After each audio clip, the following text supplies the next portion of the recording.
I filmed a video with him. So we did the subscriber counter, which I don't think has been published anywhere. I'm not making a video, but I'm not doing another project for him. Like I was just like, nope, just gonna do this thing. Yeah. I'm not gonna try to document it. Yeah. But I asked him if I could like make a video where I live with him for 24 hours. And he said yes. Oh, wow. Oh, okay. So I got to spend a full 24 hours like going through exactly what they do every single day. Right. And got to sleep in his His bed. his bedroom with him. That's funny as well.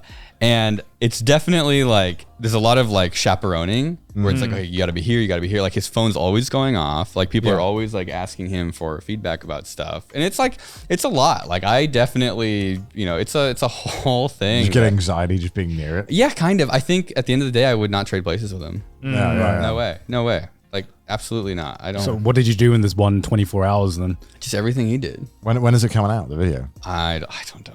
We're some. I noticed it when I spoke to you. You were like, yeah, editing, it takes a while. It does, yeah. Because you still do your editing, right? And everything. Yeah, I've been having somebody help me, which has been helping a lot.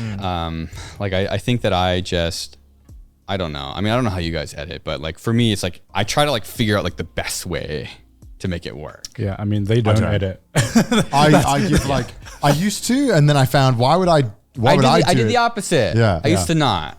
Oh, see, because I was like, I am a bad editor. Yeah. And there are people who are very good at editing. I'm a bad editor. I but should like just get bang the my very- head until it's Makes sense. Yeah, I mean, I still edit everything I do, and it's more of just, I've just realized that 90% of this work was like, there are some things I really value in terms of my editing, in terms of like how it portrays my personality and everything like that. And I realized that was only about 10% of the video maybe. Right. So I can get someone else to do the stuff that I hated doing, which is just cutting down this timeline and getting this into the timeline and finding getting the this good presentable. bits. Yeah, and then I could do the fun parts. Yeah. So sorry, Alan. That's what I'm trying to do. But like one of the things we've been thinking about a lot recently is like, why are people watching certain things? Like what is it about a video that gets people? Like why do people spend time watching YouTube videos? Yeah. And so it's like trying to Why analyze. are we here? Just to suffer. Well, so it's like, I never really understood Twitch for the longest time. And then I realized like, oh my God, I drive to school every single day listening to like a radio talk show. Yeah. That's like exactly the same thing. Like literally exactly the same thing. Yeah. And so now you can just see the face. Right. Yeah. And I think that when I like try to think of why I watch videos, it's like I like stories. I like sort of interesting, facts. I like motivation and purpose. And so we've been trying to like figure out how do you make the audience understand that motivation and purpose before getting into a video? Like why are you doing what you're doing? Yeah. Why should they stay to the end? Yeah, how do you get what's your creative process in terms of like making ideas then? Because it feels like your videos now are so varied in terms of ideas. Is there like, do you just like come up with a random idea, or is it like an entire process to be like, this would be an interesting story to tell? So sometimes this would be an interesting title thumbnail. Like I think this title thumbnail would work well. Because that's something Mark Rober taught me a long time ago of like, if I can't imagine the title thumbnail, I won't film the video. We've said this as well. Yeah. And that's can be really frustrating as I guess like the artist side of things of like, but I want to do this thing, but I don't know ideas. How do you tell people, how do you convince people to watch a thing, and they'll, everyone will tell you like, oh, that sounds interesting. And it's like, it's easy to say, but actually, clicking on is a different story. Yeah. And so that's something where, I'm like, what tends to work well, this is if anybody's trying to do YouTube, is what is an actual problem you actually have that you can fix? Yeah. That works really well. Like here's an issue in my life that will most likely relate to other people. Yeah. And that's going to do two things. Like it's going to help establish why you're doing it, and it's going to tell them why they should get to the end of it. Yeah. Do you need to go to the doctor for your CT scan? Are you putting it off? That's what I did. I did an X-ray video. I love the and that's X-ray what I video. did. That was because great. I actually spent days, like I was planning on doing an X-ray video before I went to the hospital. Right. That video scared a lot of people though, right? Yeah. Because they were like, X-ray. Yeah, it's not good, but it's not that bad. Okay, hold on. Break that down. What do you mean? So okay. I'm not a radiation expert at all. So I think I'm the right guy for the job. X-rays are ionizing radiation, Yeah. which means that they can damage your cells, which can cause cancer. So statistically speaking, if you're exposed to more ionizing radiation, you will have a higher chance of getting cancer. Yeah. If you get on an airplane, you're being exposed to ionizing radiation. If you work on an airplane, you are regularly being exposed to ionizing radiation. An X-ray is pretty much in the same ballpark as taking flights. So if you work as like a stewardess or a pilot, you are being exposed to way more radiation than whatever that video was. Didn't know that. Yeah. Which is a little terrifying. We've gone on a lot of flights. No, this people out there fly a lot. Yeah, of course. I took my Geiger counter on a flight because I wanted to like. No. And I was like panicking. I had to shut it off because it was just like beeping, like beep, beep, beep, beep, beep. Are you serious? Yeah, yes. It was going apeshit. And I was like, it sounded like a bomb was going off, and I was like trying to figure out how to mute it really quick. Oh my God. I'm like sitting on my seat, and everyone around me. Is that like, bad? It's that bad, yeah. Well, you Well, know now that- you make me scared of flying. you know, there's I put on a tinfoil hat, literally. Sometimes there's some knowledge that you don't need to know. I think that was like one of it, you know. All right, I found a chart. Radiation dose chart. So sleeping next to someone, this is from XKCD. Sleeping next to somebody is 0.05 microsieverts. Okay, which is nothing.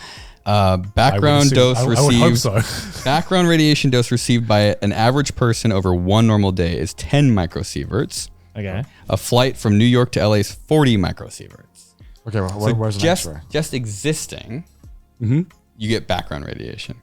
A dental X-ray is 5 microsieverts.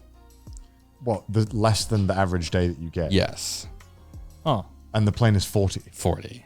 So it's like getting 5 of those, I suppose. Yeah. Huh. So then a chest X-ray is 20 microsieverts. So that's half a plane. Yeah. Half a plane. Far ride. out. Okay. So if you sit on a plane from LA to New York, that is You're getting 2 X-rays. you're getting 2 chest X-rays. Okay. What's up on that list? By the end of the Trash Tease tour, we're going to be like glowing. Like, Connor's going I'm to gonna have like a third arm. Connor's going to transform into the Hulk. The EPA's yearly release target for a nuclear power plant, 30 microsieverts. What, just being working at the plant? So I think so. Yes, I think it sounds like it's very strict. Basically, you can't have any radiation leaking from a power plant. Would that be 30 a day? Yearly, Oh. and maybe release. I'm not really sure exactly what that 30 means, but- yearly. No, every year, 30 microsieverts. Jesus. It just gets worse and worse too when you get, because it all depends, I think, on like where the X-rays are going. Yeah, Like, yeah. head can be really bad and whatnot. But long story short, it's not that bad. I think eating one banana is 1.1 microsievert. So Yeah, I remember this. if you ate 50 bananas, that's 1 dental X-ray. I mean, Wow. yeah. Fuck, that's what Yeah. my daily diet. Yeah. I'm taking a dental gonna X-ray die. every day. I should just X-ray myself instead. Yeah.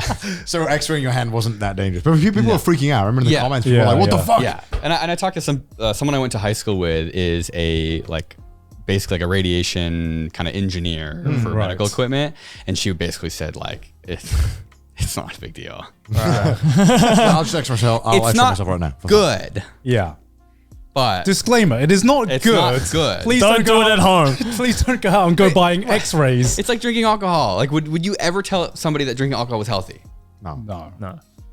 But alcohol is like, you know, that's I think it's because it's you can't see it. Yeah. It's Yeah. scary. So Yeah. you're like, I don't know what's happening. Yeah. Like media too has built it up as to Oh, like yeah. this crazy, cancer causing. It comes from space. Yeah. Yeah, I mean that led into the video about you getting like hate comments as well, which I thought was amazing. Yeah, Yeah. And a a lot lot of people of got mad at that one. Of course they're gonna get fucking mad. They get mad at everything. Even like friends I know who don't watch your channel. Yeah. They who are YouTubers have watched that video. Yeah. Because I think it's something that a lot of people in the industry or field can relate to a lot. Have you Yeah. seen this video? No. I've seen it. Yeah. Okay. Well, it's explain the video. So I had done I'm very much a noob when it comes to your channel. I'm That's sorry. fine. It's fine. I had done a video in the past where I like kind of looked at hate comments or Right. mean comments where it was like I think when I bought a BattleBot TV show, Yeah. and some people, I knew it was gonna drive some people nuts, and so I took some of those comments and kind of made a humorous video around it. Right. And I'm like, oh, I did the X-ray video and got the same thing. I was like, I'll do the same thing. Yeah. But someone was pretending to be an expert. Okay. And so I The average basically Reddit reached user. out to them, and I kind of made them talk in a way that revealed they were not really that much of an expert.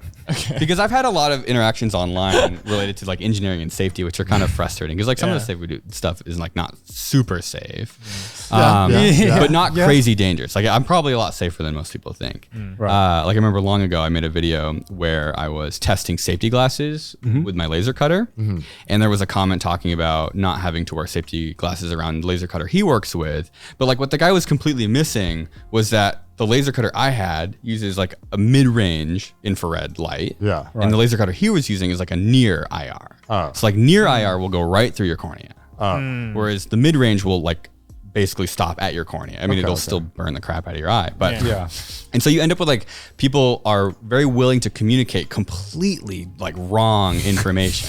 Which is terrifying. In a confident tone. Yes, exactly. It's like, you know, you're talking about something that could like blind people. And it's like, no, you don't need to do that. I don't do that. I don't do this. And it's like, oh my God. And I remember like, you know, replying to him. I don't reply to comments anymore. This is years ago. And I said, like, are you talking about like fiber lasers? Like this is really different, blah, blah, blah. And it's like, oh yeah, I guess that's not. And it's like, if somebody read this, they're going to. I was like, oh, okay, I guess I don't need to. Yeah. Exactly. So I get really frustrated sometimes seeing like the kind of like the technical talking. People just say things. I mean, that's what I do on the podcast. I just say shit that I'm confident about that is completely wrong. Right.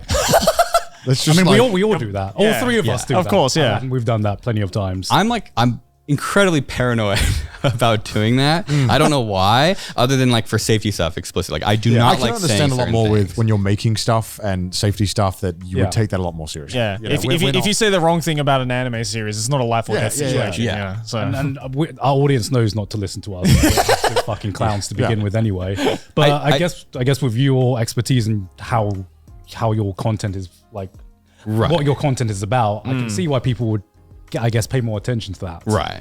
Yeah. There's a bit more severity to, you know, saying the wrong thing, I feel. So I try to put disclaimers where it's like, I'm not an expert, or I think this is how it works. You know? Right. And that way it's kind of like, here, I'm going to fuzz it a little bit. Like, this is what I'm pretty sure how it works, but also, you know, don't quote me on that. I've been on the internet for a couple hours researching it. And I think, you know, like with a CT scanner, I think I've watched maybe like 4 hours of college lectures about CT scanning and like computed topography. And it's like, does that make me an expert? No. But I also wrote a Python script that does, you know, CT math. So it's like, where do I fall? I don't know. Well, I've always actually wondered, actually, because talking to you and talking to a lot of people on Safety Third and a lot of people involved in this side of YouTube, it seems like you guys are more than anyone else on YouTube willing to risk safety to make good content. Yeah. What is your line? Because we had Nigel on last week, and that was just kind of like He has no line. That was just like interviewing a serial arsonist. Yeah.